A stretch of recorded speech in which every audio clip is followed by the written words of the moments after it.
What's up, y'all? Welcome back. Welcome back. Today, we're here to talk about my TBR for August. Let's get it. Favorite reader, that's who you are. Traveling near, traveling far. Through every chapter, you're the star. Favorite reader, that's who you are. Okay, if you're new here, every month I do what I call my core four, which is my priority TBR for the month. It is a baseline of sorts of what I will be reading this month. I picked 2 fiction and 2 nonfiction books and come on here and tell y'all about them. So let's just jump in. Let's jump in. Which one? I'm just going to shuffle these up. It's crazy because I can pretty much tell what's what just by feeling it. Whichever one lands on the top, that's what I'll start with, whether that's fiction or nonfiction. Here we go. Fiction is on top. So we'll start the 2 fiction reads first. The first one is a reread for me. I've read this twice before, but the last time I read it was a long time. Like, I think the last time I read it was 2014 or something. 2013, something like that. I don't know, but it's been a minute. And I'm about to reread it. That is A Raisin in the Sun by Lorraine Hansberry. This is a play I've read. Like I said before, I've watched the play. I've watched adaptations of the play.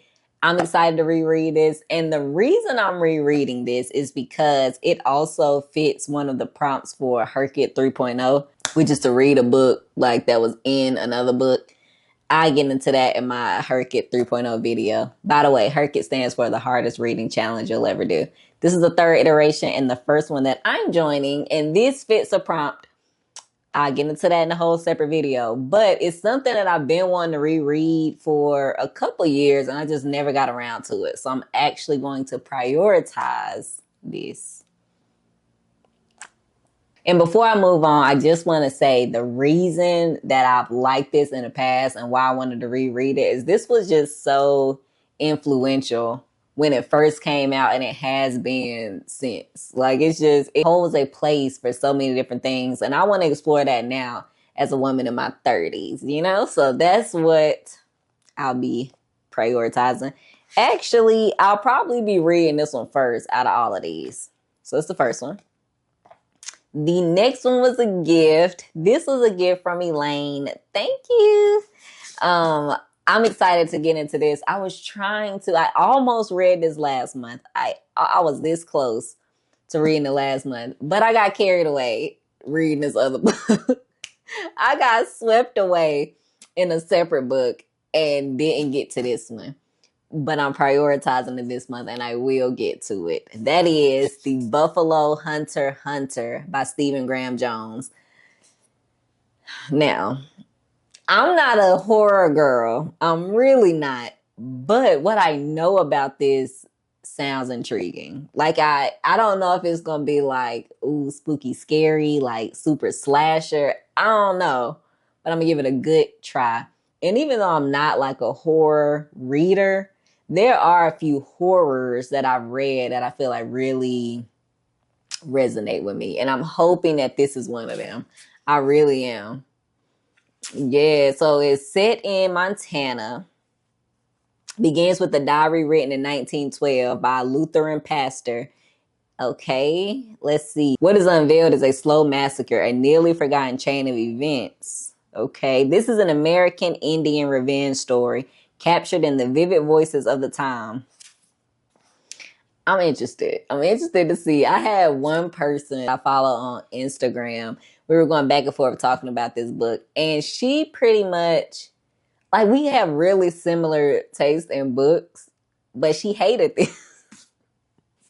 And there's been a couple that I've loved that she's hated too. So I'm like, maybe it'll be one of those. Because we don't, like, they're similar, but it's not a one-to-one. So I'm interested to see what I think, and she's interested to see what I think. But yeah, that's that. Very excited. Okay. The next two are my nonfiction picks. This first one was a gift, and I don't know who sent it. They sent it anonymously. It had a very sweet, beautiful note, but it was anonymous. But I am reading it this month. That is Lessons from Plants by Miranda L. Montgomery. A couple months ago, I read When Trees Testify, and I loved it. I loved it. I couldn't wait to get started on this, and it was gifted to me. So that's where I'm at. I'm very excited to get into this, very much so. Just from flipping through, I already like the way the little book is set up with the quotes and pictures. Let me see. I got the note on the front. That's what's falling out. I'm very excited. What is this? Oh, a plan for success. So yeah, that's what I'm reading. This is essentially what the title says. It's a lesson from plants.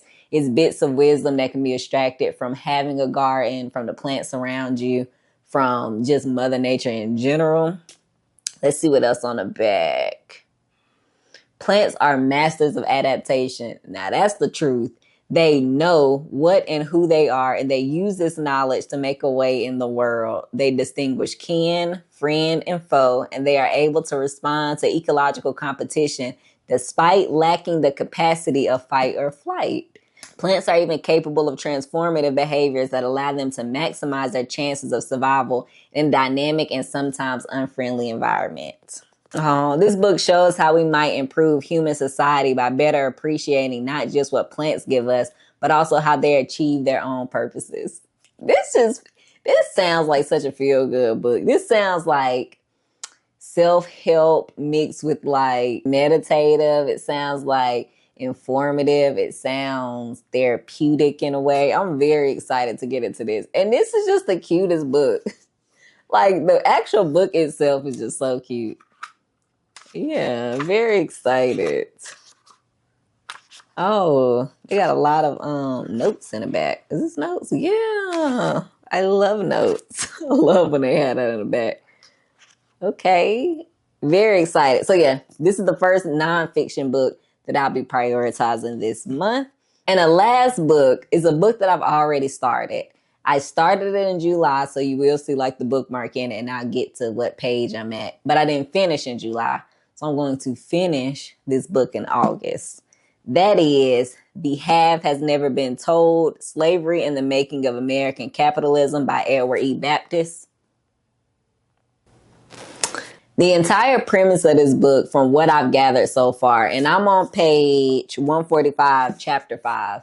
The premise, from what I gather, is pretty much refuting the idea that slavery is stuck in like this pre-modern time. Like it's isolated by time and space, and it really doesn't have any bearings on American capitalism or what American society looks like today. That's what I can gather from this so far. And so far I've been liking it.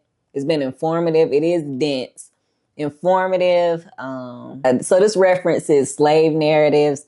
It references newspapers. It references archives, plantation records. Yeah, very interesting so far. I can't wait to come on here and talk to y'all about this. This is also, well, I'll kind of say what I really want to say about this. But what I can say is I do like the way the story is told. It is dense. But to be honest, when I read books like this, I'm almost going in expecting them to be dense. And I'm shocked or surprised if I read a book that's not dense and it's like about this subject matter.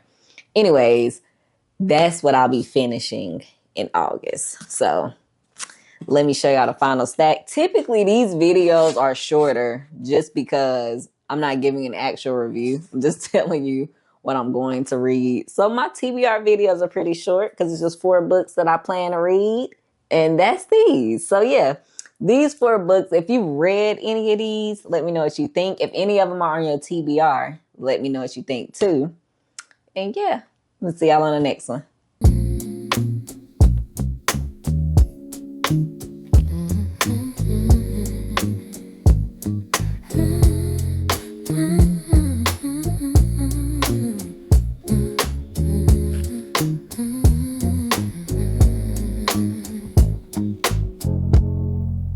Pages days turning soft as silk.